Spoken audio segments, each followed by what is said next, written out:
샬롬, 5월 7일 이슬기대 오신 여러분 환영합니다. 우리 암송하고 시작하겠습니다. 우리가 이 보배를 질그릇에 가졌으니 이는 심히 큰 능력은 하나님께 있고 우리에게 있지 아니함을 알게 하려 함이라. 한 번 더 하겠습니다. 우리가 이 보배를 질그릇에 가졌으니 이는 심히 큰 능력은 하나님께 있고 우리에게 있지 아니함을 알게 하려 함이라. 고린도후서 4장 7절 말씀. 아멘. 오늘 우리가 살펴볼 말씀은 민수기 15장, 시편 51편, 이사야 5장, 그리고 히브리서 12장이 되겠습니다. 내 본문을 죄악이라는 관점에서 살펴보도록 하겠습니다. 네, 민수기 15장입니다. 이스라엘 백성이 잠시만요. 약속의 땅을 향해 나아가는 과정에서 하나님은 부지 중에 짓는 죄와 고의로 짓는 죄를 구별하셨습니다. 하나님은 자비로우셔서 무지로 인한 죄에 대해서는 속죄의 길을 마련해 주셨습니다. 그러나 안식일을 고의로 범한 사람의 사례를 통해 알 수 있듯이 의도적으로 하나님의 명령을 거역하는 죄는 심각한 결과를 초래합니다. 이 장의 마지막 부분에서 하나님은 이스라엘 백성에게 옷단 귀에 푸른 끈을 달라고 명령하셨는데 이것은 그들이 일상생활 속에서 하나님의 계명을 기억하고 죄를 멀리하도록 하기 위함이었습니다. 이는 우리에게도 하나님의 말씀을 항상 기억하고 순종하는 삶을 살아야 함을 가르쳐 줍니다.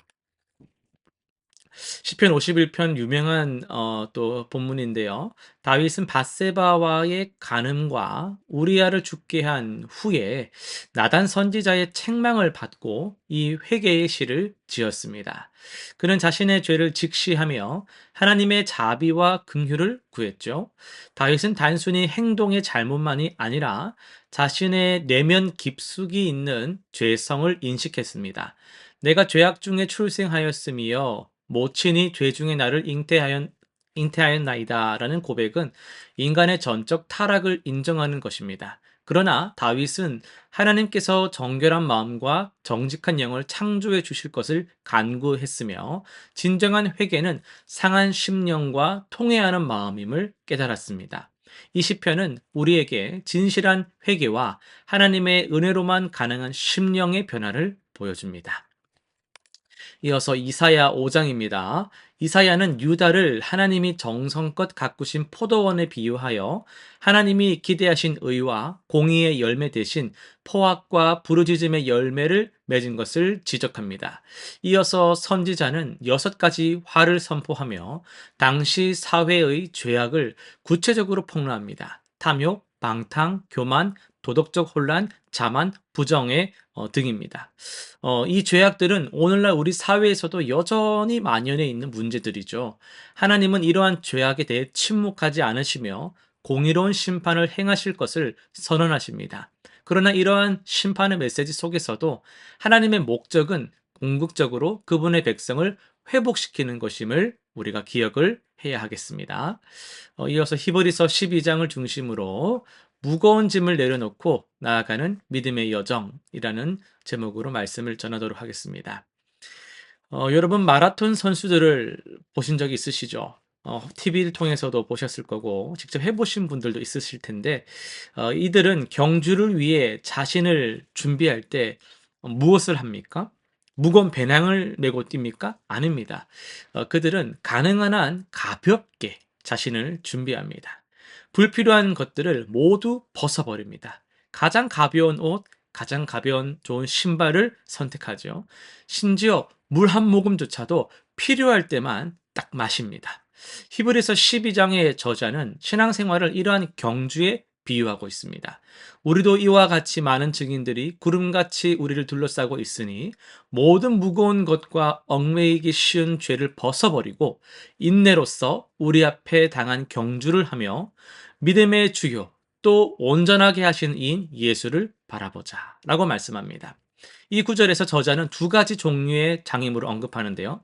모든 무거운 것과 얽매이기 쉬운 죄입니다. 무거운 것이란 꼭 죄는 아닐 수 있지만 우리의 영적 여정을 방해하는 모든 것을 의미합니다. 때로는 좋은 것들도 우리를 하나님께로 나아가게 하는데 방해가 될 수 있어요. 지나친 걱정, 세상적 성공에 대한 집착, 심지어 다른 사람의 기대에 부응해야 된다라는 그런 부담감까지도 포함될 수 있고, 자녀에 대한 지나친 마음씀, 이런 것들도 될 수가 있겠죠.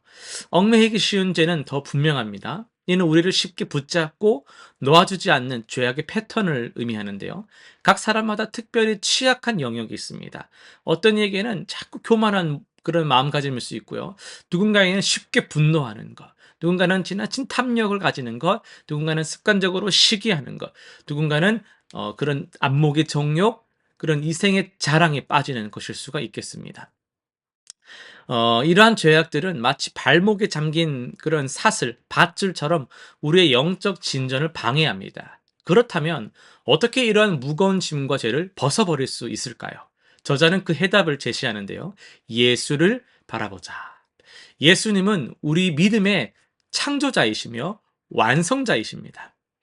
그분은 십자가의 고통을 견디셨고 수치를 개의치 않으셨으며 이제 하나님 보좌 우편에 앉아 계십니다. 히브리서 12장은 또한 하나님의 징계에 대해 말씀합니다. 주께서 그 사랑하는 하시는 자를 징계하시고 그가 받아들이시는 이들 아들마다 채찍질하심이라, 이렇게 말씀하죠. 많은 이들이 이 징계라는 단어에 덜컥 겁을 먹거나 부정적인 반응을 보입니다.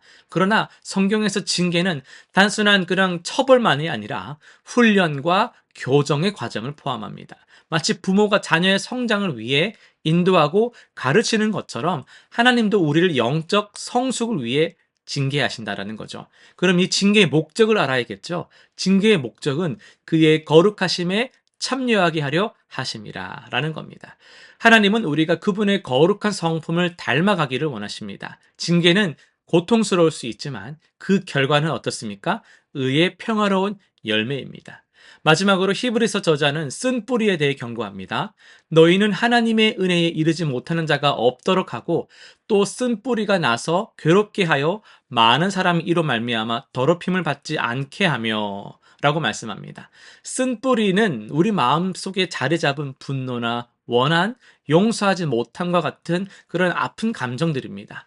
이러한 감정은 시간이 지나면서 자꾸 자라나서 우리 자신뿐만 아니라 주변 사람들에게도 가시돋친 말이나 그런 악영향을 미치게 됩니다. 우리 모두는 믿음의 경주를 하고 있습니다. 그 여정에서 우리를 방해하는 무거운 짐과 죄악이 있어요. 그러나 우리에게는 예수님이라는 완벽한 모범이 계시고 우리를 사랑으로 징계하시는 하늘의 아버지가 계십니다. 그분의 목적은 우리를 벌하는 것이 아니라 거룩하게 하는 것입니다. 우리가 이 진리를 기억할 때 어려움 속에서도 낙심하지 않고 인내하며 믿음의 경주를 계속할 수 있습니다. 무거운 짐을 내려놓고 죄에서 벗어나 쓴뿌리를 제거하고 예수님을 바라보며 나아갑시다. 그럴 때 우리는 의의 평화로운 열매를 맺으며 더욱 그리스도를 닮아갈 것입니다. 실천사항 세 가지를 정리할 텐데요. 첫 번째는 자신의 영적 여정을 방해하는 무거운 짐이 무엇인지를 기도하며 묵상하고 그것을 내려놓기 위한 구체적 계획을 세워보십시오. 예를 들어 지나친 걱정이라면 염려를 기도로 바꾸는 습관을 들이거나 다른 사람들의 기대에 대한 부담감이라면 하나님의 인정만을 구하는 마음을 키워가는 것입니다. 두 번째는요, 자신을 쉽게 얽매는 죄의 패턴을 인식하고 그것을 고백하며 성령의 도우심을 구하시기 바랍니다. 이를 위해 매일 저녁 자신의 하루를 돌아보는 시간을 가지시고 특별히 반복되는 죄의 패턴이 있는지를 점검해 보시면 좋겠어요. 그리고 그 죄에 대한 승리를 위해서 성경 말씀을 암송하고 기도하시면 좋겠습니다. 세 번째는 마음속에 쓴뿌리가 있는지를 살펴보시고 용서와 화해의 단계를 밟으시길 바랍니다. 누군가에 대한 분노나 쓴 감정이 있다면 그 사람을 위해 축복하는 기도를 시작하고 적절한 때의 대화를 통해서 화해를 시도해 보시면 좋겠어요. 필요하다면 신뢰할 수 있는 영적 멘토나 상담자의 도움을 구하는 것도 좋은 방법이 되겠습니다. 기도하고 마치겠습니다. 사랑의 하나님 아버지, 저희의 영적 여정에서 무거운 짐과 얽매이기 쉬운 죄로 인해 자주 넘어지고 지치게 되는 모습들을 고백합니다. 주님의 그 아들 예수 그리스도를 바라볼 수 있는 믿음의 눈을 허락하여 주옵소서. 그가 견디신 십자가와 이기신 영광을 기억하며 우리도 인내로 경주할 수 있게 하여 주옵소서. 주님의 그 징계가 우리를 향한 사랑의 표현임을 깨닫고 그 징계를 통해 더욱 거룩해지는 은혜를 주시옵소서. 쓴뿌리가 우리 마음에 자라나지 않도록 성령께서 지켜주시고 용서와 화해의 삶을 살게 하여 주옵소서. 무거운 짐을 내려놓고 가볍게 주님만을 따라가는 제자들이 되기를 원합니다. 예수님의 이름으로 기도드립니다. 아멘.